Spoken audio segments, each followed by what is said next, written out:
دوستو کیا چاند کی زمین پر ایلین نے قبضہ جما رکھا ہے؟ چاند پر ایلینز صدیوں سے رہ رہے ہیں۔ دوستو آج کی اس ویڈیو میں ہم اس مسٹیریس چیز سے پردہ اٹھانے والے ہیں۔ آج ہم آپ کو ایلین کے رہسیے سے روبرو کروائیں گے۔ یہ خبر زور و شوروں سے سامنے آ رہی ہے کہ چاند پر ایلینز کا ایگزسٹنس موجود ہے، جنہوں نے چاند پر ہم سے بھی زیادہ لمبے وقت تک ریسرچ کی ہے اور اب انہوں نے اپنا قبضہ جما لیا ہے۔ کیا یہ بات سچ ہے؟ تو چلیے دوستو جانتے ہیں آج کی اس ویڈیو میں۔ دوستو ایک بار پھر سے ہسٹری فورم کی ایک نئی ویڈیو میں آپ کا سواگت کرتا ہوں۔ دوستو چندریان 3 اسرو کی طرف سے لانچ کیا گیا تھا۔ تب سے ہر بھارتی اتساہت ہیں، لیکن جوش کے ساتھ ساتھ لوگوں کے من میں کئی طرح کے سوال چل رہے ہیں، جس میں سے سب سے بڑا سوال تو یہ کھڑا ہوتا ہے، کیا چاند پر ایلین کا وجود موجود ہے؟ کیا ہم انسان چاند پر جا کر ایلین سے مل پائیں گے؟ دوستو جیسا کہ آپ جانتے ہیں کہ ہم انسان چاند سے لے کر منگل تک ہر ممکن کوشش کر رہے ہیں کہ اسپیس کی دنیا کے بارے میں زیادہ سے زیادہ جانکاری حاصل کر پائیں، اور کہا تو یہ بھی جا رہا ہے کہ ایلینز کا وجود اسپیس میں چھپا ہوا ہے، کیونکہ سال 2005 میں چاند پر پہلا قدم رکھنے والے انسان نیل آرمسٹرانگ اور بز ایلڈرن نے ایک انٹرویو کے دوران بتایا تھا کہ جسے سن کر کسی کے بھی ہوش اڑ سکتے ہیں۔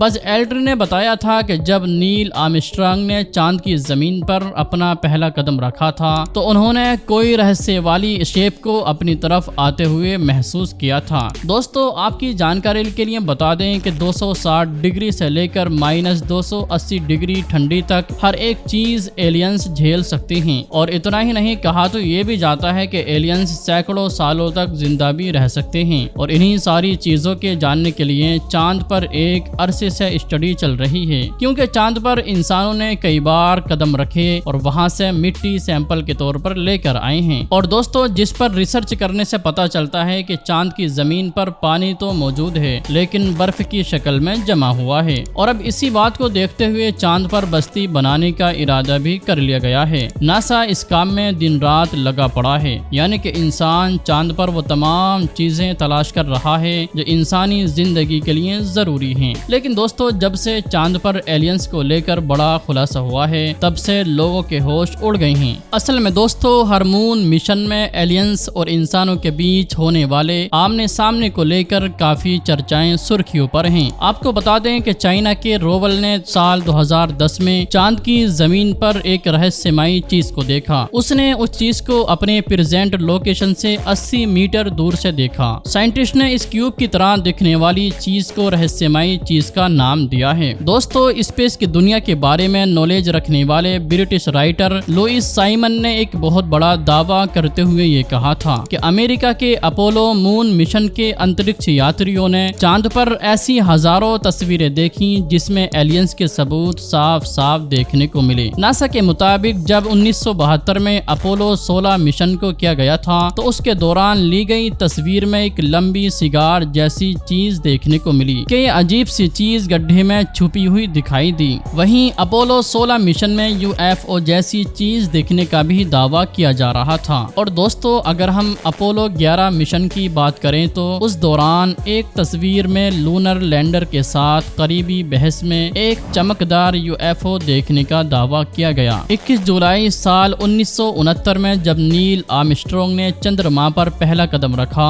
تو ان کا سامنا ایک ایلین سے ہونے کا دعویٰ بھی کیا گیا تھا۔ دوستو سائمن لوئس کہتے ہیں کہ ایلین کی تھیوری کو کئی سالوں سے امریکہ نے دنیا سے چھپا رکھا ہے۔ ناسا نے اپولو مشن سے جڑی تصویروں کو کئی پرتوں کے نیچے دفن کر دیا اور اسے دنیا کے سامنے نہیں آنے دیا، لیکن دوستو اب دھیرے دھیرے اس راز سے پردے اٹھنے لگے۔ اپولو مشن میں ہوئے ایلین انکاؤنٹر پر یہ کوئی پہلا دعویٰ نہیں ہے۔ جیسے کہ ہم نے آپ کو پہلے ہی بتایا کہ سال 2005 میں اپولو مشن میں شامل ایلڈرن نے خود ایک بہت بڑے رہسیے سے پردہ اٹھاتے ہوئے کہا کہ جب وہ دونوں چاند پر اپنا پہلا قدم رکھ رہے تھے تو ان دونوں نے ہی ایک عجیب چیز دیکھی جو کہ ان کی طرف بڑھ رہی تھی۔ اور دوستو ساتھ ہی ساتھ ان دونوں نے چندرما کی طرف جاتے وقت UFO دیکھنے کی بات بھی دنیا کے سامنے رکھی۔ جب ایک سائنس چینل پر دونوں کا انٹرویو چل رہا تھا تو اسی دوران بز ایلڈرن نے بتایا کہ کیسے انہوں نے 1969 کے اپولو مشن کے دوران ان لوگوں نے اسپیس میں عجیب